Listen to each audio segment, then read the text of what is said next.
I swear I will not tie my hair until and unless I uproot your dynasty. So, dear students, these were the opening words for this lecture. Today we are going to have the first lecture of chapter 4 of class 9th history, which is the Mauryan Empire. And the statement, which was our opening statement, it was told by Chanakya. Chanakya visited the court of Dhanananda, and there at the court he was humiliated. He was insulted by Dhanananda over his black color and various other things. Although he went there to guide Dhanananda, but Dhanananda was very arrogant, right? And Chanakya, who is also called Kautilya or Vishnugupta, he wanted to inform the king about the misery of the peoples and about the right guidance and right political administration of the state. But Dhanananda took it other ways in negative manner on his ego and insulted Chanakya. Then Chanakya took an oath in front of Dhanananda and said, I swear that I will. He opened his choti, pony, okay, and said that I swear I will not close, I will not make my pony until and unless I uproot your empire, right? So Dhanananda became very angry, and Kautilya was captured, but as he was a Brahmin, so he was released. Okay. Then after that he came back, and it is said that he uprooted a wild grass and put some matha in the roots of that. Okay, and they said that as I have uprooted this grass and put this matha or curd, okay, inside the root so that it never grow again, the same way I'll uproot the Nanda dynasty, right? So dear students, today we are going to study the Mauryan Empire. So Mauryan Empire was founded by Chandragupta Maurya. Chandragupta Maurya, it is said that he was from a humble background. Humble background means he was from low class. There were four classes: Brahmins, Kshatriyas, Vaishya and Shudra, right? So according to Purans and various other sources, it is believed that Chandragupta Maurya, this Mauryan dynasty belongs to Shudras, okay, today's SC and ST classes, okay, getting it also, they belongs to humble class. And it is also said, according to Junagadh pillar inscriptions, it is inferred that they belongs to Vaishya community also, whereas some Buddhist scriptures and Buddhist people try to relate this Mauryan dynasty with Buddha. Okay, they said that they were the successors of Kshatriya, okay, of the same tribe whom Buddha belonged, Chatrika clan. Okay, it means they were the Shakya. Okay, they were the Shakya, they were the Kshatriyas. Okay, and as in their area there were a number of peacocks, so they came to be known as Muryas or Mauryas. Okay, so now it means that these Buddhist monks or Buddhist tries to upgrade the social status of Mauryan dynasty, especially of Chandragupta Maurya and his descendants, because they did a tremendous work in spreading Buddhism, right? And they were, very great rulers, right?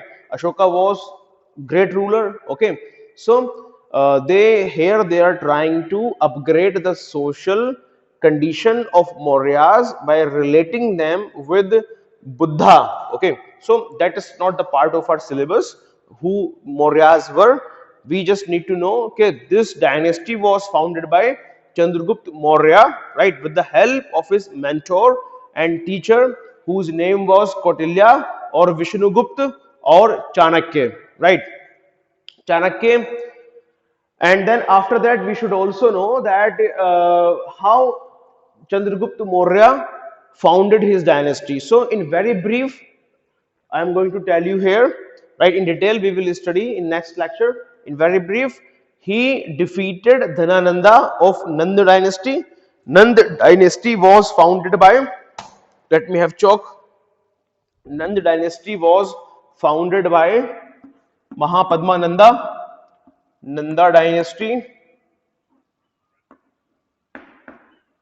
was founded by Mahapadmananda, right? And then the last ruler was Dhanananda. So he was defeated. Okay, he was defeated by Chandragupta Maurya. Okay, by Chandragupta Maurya. Clear? And the Mauryan Empire was founded. Then afterwards, his the son of Chandragupta Maurya, Bindusar, became the ruler, and later on, the Ashoka the Great became the ruler who worked for the spread of Buddhism. Okay, and he is also well known for his Kaling War that we will study in detail. Okay, so that was the introduction of this chapter. Now, let us begin our chapter by understanding or by studying the sources. From where do we get the knowledge of this Mauryan Empire? The first and foremost source is a literary source, a book which was written by Chandragupta Maurya, which was written by Chanakya or Kautilya or Vishnugupta. That book's name was Arthashastra. So Arthashastra was a treatise or treatise, you can say, a detailed book on the political affairs. As its name is suggesting, Arthashastra, something which is related to economy. But actually, it is not only related to economy, it is based on the political administration. Okay, how a ruler should rule. Okay, it is about the politics, about rule of diplomacy and principle of administration. Okay, it contains various principle for ruling a state. Okay, how the rule should be in a state, and what should be the virtues of a ruler, right? What should be, and about the morality, and so many other things are written in Arthashastra. Okay, so from Arthashastra we come to know about Mauryas, about Chandragupta Maurya. Okay, and then after that we comes to know by Indica. Indica was written by Megasthenes. Megasthenes.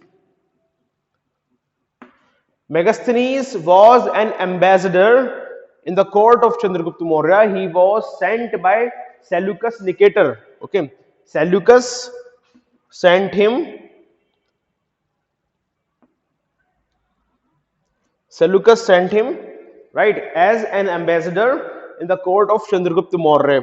Seleucus was the person who was defeated by Chandragupta Maurya. He was a Greek ruler, Greek Kshatrap, you can say. Okay, he was the governor of Alexander. Okay, Alexander went back, Sikandar Mahan went back, okay, to Babylon, and he died there. Okay, but Seleucus was ruling as a governor in the northwestern areas of India, and he was defeated by Chandragupta Maurya, and then after that they make a treaty. Okay, and afterwards he had to Chandragupta Maurya paid some elephants to him. Okay, and he gave the lands. Okay, and also he got his daughter married with Chandragupta Maurya.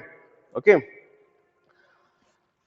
so in Megasthenes, detailed descriptions about Mauryan Empire was written, but actually, not in Megasthenes, sorry, Indica. Okay, in Megasthenes Indica, detailed information about Mauryas was written, but what happened? This original uh, book, okay, this original Indica was lost. Okay, and then when the original book is lost, so from where do we get information? So we get information from the pieces, okay, which were written in other books as quotations, as references. Okay, so some writers, Greek writers like Strabo, Arian, and Diodorus. Okay, Strabo, Arian, and Diodorus, in their books we get some references or quotations or statements from this book Indica, Megasthenes Indica, and from there we collect information regarding the Mauryan Empire. Clear?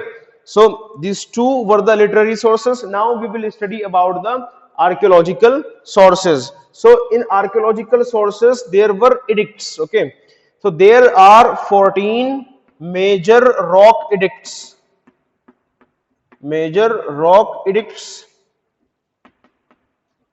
and 7 pillar inscriptions are there.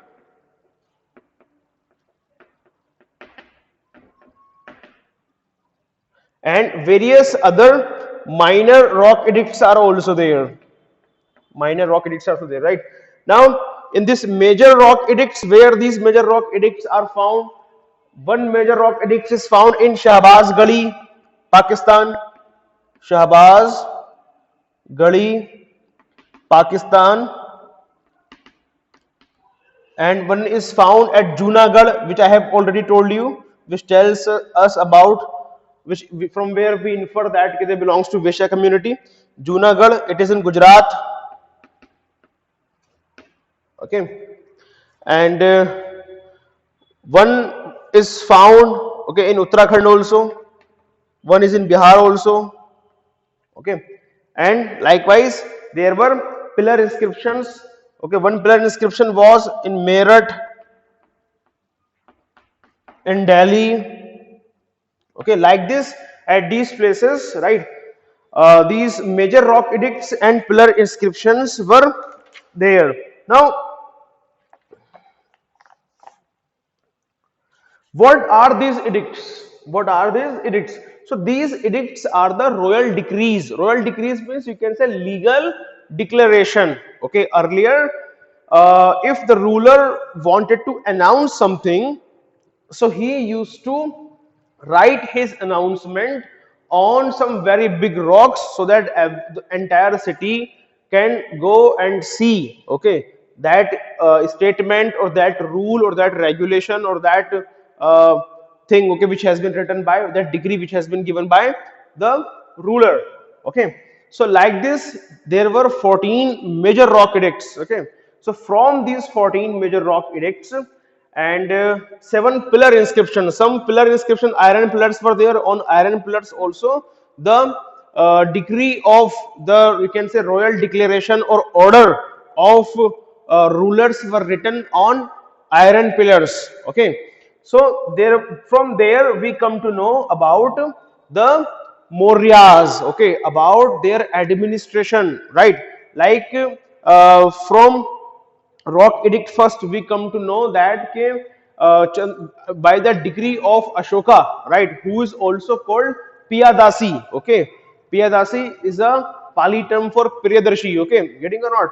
So means who is beloved of everyone. Getting or not?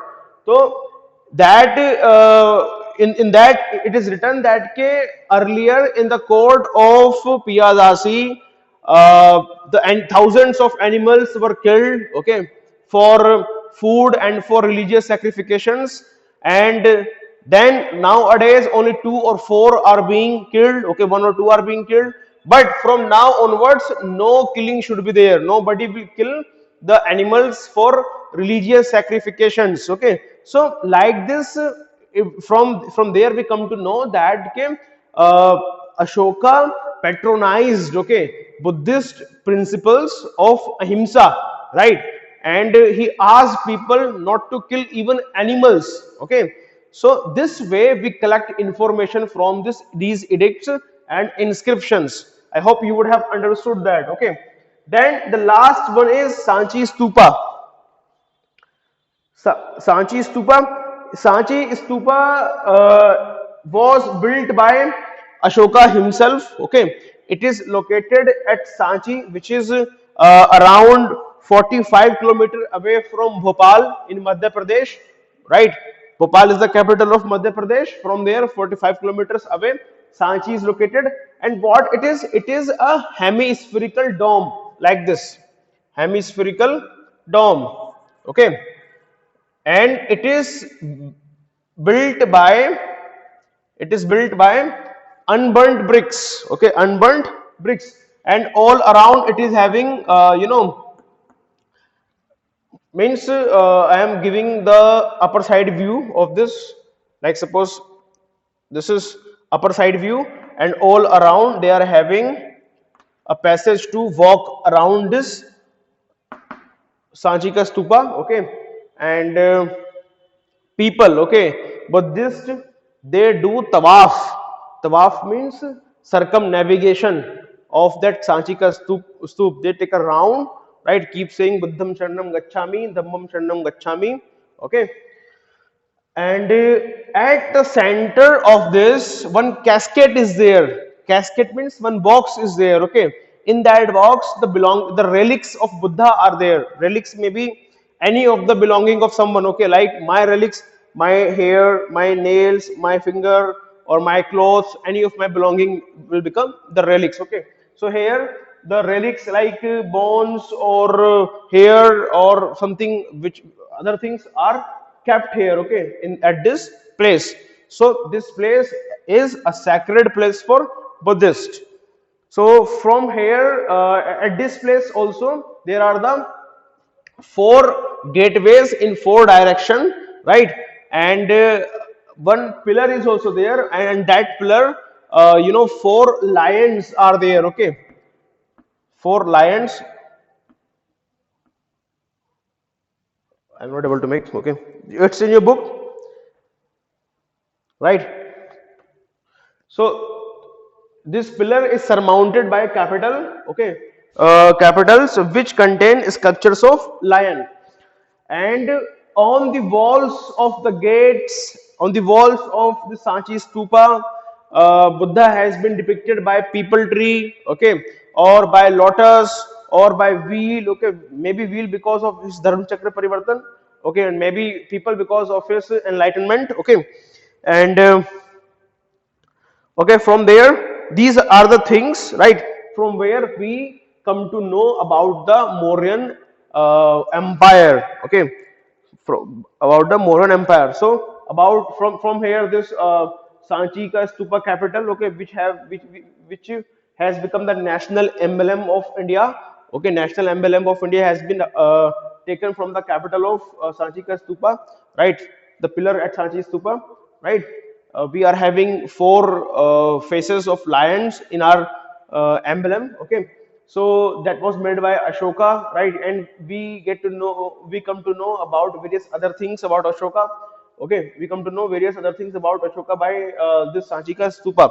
So these were the things, okay, from where we come to know about the Mauryan empire. In next lecture we will study about the Mauryan empire rulers, Chandragupta Maurya, Bindusar and Ashoka. Thank you so much.